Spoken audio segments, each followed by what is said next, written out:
And welcome to be our guest. You know, recently in the news you heard about immigrants trying to come across the border and that parents are separated from the children.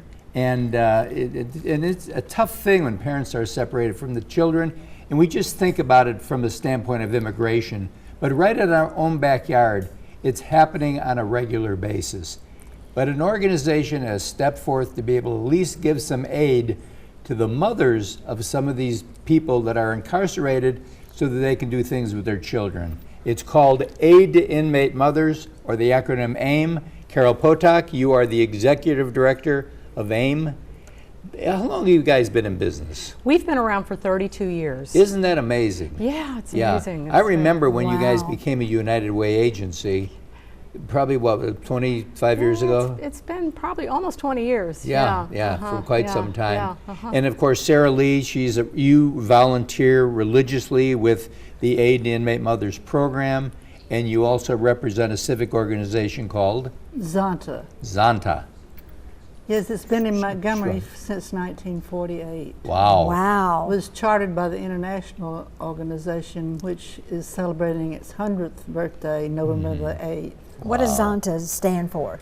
It's a Sioux Indian word meaning honest and trustworthy. Oh, good. Okay. Well, hey, love that. That's what we need in this we world. We need more of it. Yeah. So Carol, just so our viewers know, because we're going to talk a little bit about a function that you guys are having to be able to raise money to keep the good work, and I say good work, it's great work that you're doing, but tell in a capsule to our audience, what does Aid to Inmate Mothers basically do?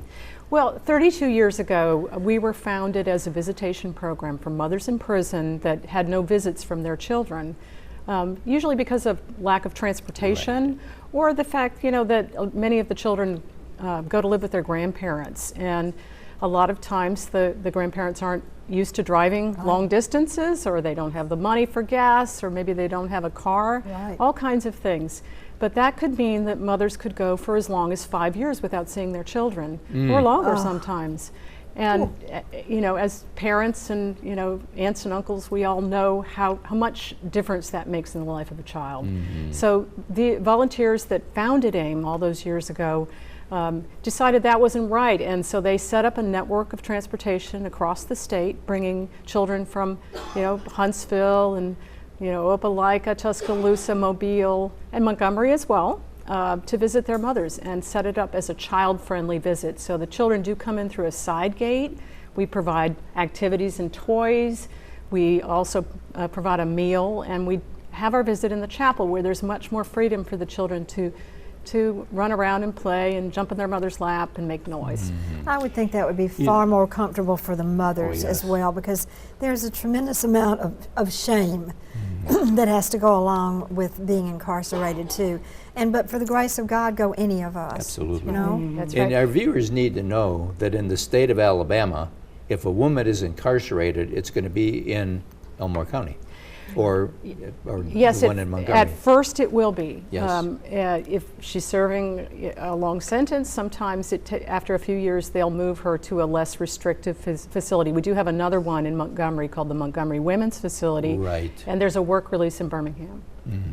Okay. So in any case, it's not just right around the corner and you can see your child. No, and because there's fewer women, there's fewer prisons, and you're much more likely to be housed a long ways from your family, which is a problem. And most of the women in prison do have children. So it affects a lot. It's kind of the effect, although the numbers are smaller compared to the men, the effect is exponential. True.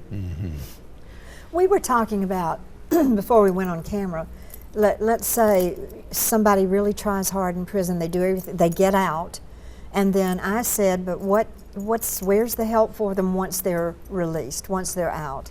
Well, of course, we give them a lot of planning and support help before they leave through our Project Reconnect. We do reentry things with them.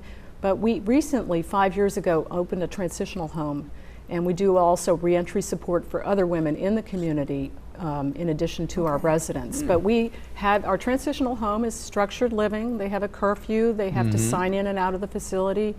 When they come to us, they have to sit down and set some short and long-term goals. And sort of looking at the short-term goals, they come out, they don't have a driver's license, they don't have a Social Security card. It can be really, really overwhelming. And I think that what happens is when they don't have the support, it's so overwhelming that sometimes they just give up and they just feel like, oh, well, you know, what's the point, right? Yeah. And so I think the support is essential. Agree. Yeah, you have to have a light at the end of the tunnel. Otherwise, you're not going to go into the tunnel. Sarah, you're being honored at the banquet as being one of the volunteers of the year. Where do you volunteer most of the time? I volunteer with the Storybook Project. Okay. Zana is an organization of professionals, and its sole mission is to empower women through service and advocacy. Mm-hmm. So the Storybook Program is a service project of the Montgomery Club. Mm-hmm. And we raise money once a year at the pancake breakfast Okay. That's good. Hey. at Applebee's on Mhm. Carter Hill Road, and all the proceeds go to aid to inmate mothers. Great.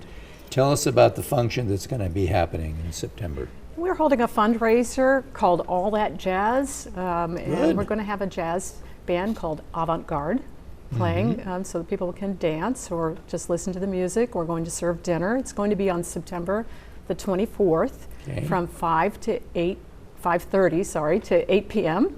And tickets can be purchased either on our website or by giving us a call. They can send us a check. If they give us a call, we'll be glad to let them know how to get And where's it going to be held at? It'll be at the Sanctuary, which is on Goldwaite Street. Right. We're very, very close to downtown. Yeah, Okay, it'll be wonderful. a real nice area. Wonderful. Good. Well, yes. I'd like to explain the Storybook Project. Okay. We got about 30 seconds to do. Can you do it in 30 seconds? Yeah, it's where the ladies come in. Books are donated by various organizations. The ladies pick a book and they sit in front of little cameras and read the book. And the book and the DVD of the reading goes to the children. Oh, I love that. And it's sometimes the only way that they make contact with their children. Yeah, there's a number of You mothers. nailed it, kid. Yep. Yeah. You nailed it.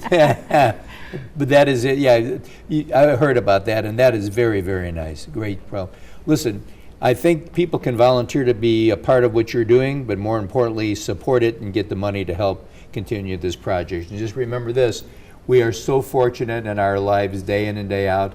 Many are not, so let's be able to help those most in need, especially the children. And we'll be right back right after this.